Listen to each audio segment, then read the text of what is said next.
মুসা আলাইহিস সালাম একবার বনি ইসরাইলের মাঝে আলোচনা করছিলেন। হঠাৎ এক লোক বলে যে ইয়া নবী আল্লাহ মান আ'লামু ফিল আরদ, বর্তমান পৃথিবীতে সবচেয়ে বড় জ্ঞানী কে? তো মুসা আলাইহিস সালাম খুব বেশি ভাবনা চিন্তা না করে বলে ফেললেন আমি সবচেয়ে বড় জ্ঞানী। এটা ভুল বলেন নাই, কারণ যাকে আল্লাহ তাআলা ওহির জ্ঞানে ধন্য করেন তিনিই তো সবচেয়ে বড় জ্ঞানী। আমি সবচেয়ে বড় জ্ঞানী। তো আল্লাহ তাআলা এই রেসপন্সটা, এই আনসারটা পছন্দ করেন না। আল্লাহ তাআলা চাচ্ছিলেন মুসা আলাইহিস সালাম যদি বলতো যে আল্লাহই ভালো জানে বা আল্লাহু আ'লাম, আল্লাহই সবচেয়ে জ্ঞানী, এটা আল্লাহ পছন্দ করতেন। তো উনি যখন বলে ফেলছেন আল্লাহ বলে না মুসা, তুমি যে বলে ফেললে আমি সবচেয়ে বড় জ্ঞানী, তুমি তো সবচেয়ে বড় জ্ঞানী নও, তোমার চেয়ে বড় জ্ঞানী আছে। শুনে তো মুসা আলাইহিস সালাম বাবা, কি আমার চেয়ে বড় জ্ঞানী কোথায়? আল্লাহ বললেন ইযহাব ইলা মাজমাইল বাহরাইন, দুই সাগরের মিলনস্থলে যাও, ওখানে আমার এক বান্দা আছে ইসমুহু খাদির। এই খাদির, যারে আমরা বাংলায় খিজির বলি আর কি, এই খিজির তোমার চেয়েও জ্ঞানী। আল্লাহু আকবার। আপনারা সূরা কাহফের তাফসীর পড়লে জানতে পারবেন। গেলেন, নৌকার মধ্যে বসা, হঠাৎ একটা চড়ুই পাখি এসে সাগরের পানি খাচ্ছে।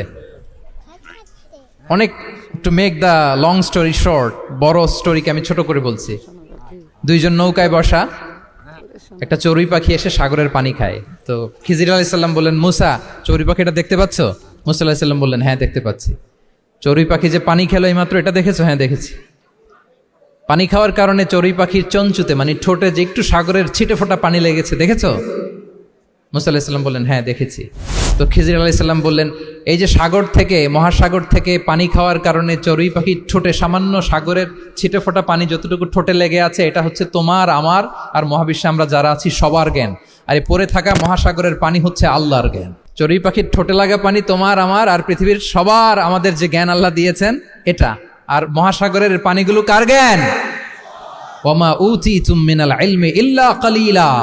আল্লাহ বলেন একেবারে ভেরি লিটল, যত সামান্য জ্ঞান দিয়ে আমি তোমাদেরকে দুনিয়ায় পাঠিয়েছি। এজন্য আমি সব জানি, এটা আজকে থেকে আমরা আর বলবো? আমার শিক্ষার্থী বন্ধুরা নয়েজ করো, বলো আমরা বলবো আল্লাহু আ'লাম, আল্লাহ ভালো জানেন। সাহাবাদেরও এই বৈশিষ্ট্য ছিল, ওনারাও বলতেন আল্লাহু ওয়া রাসূলুহু আ'লাম, আল্লাহ এবং আল্লাহ রাসূল ভালো জানেন।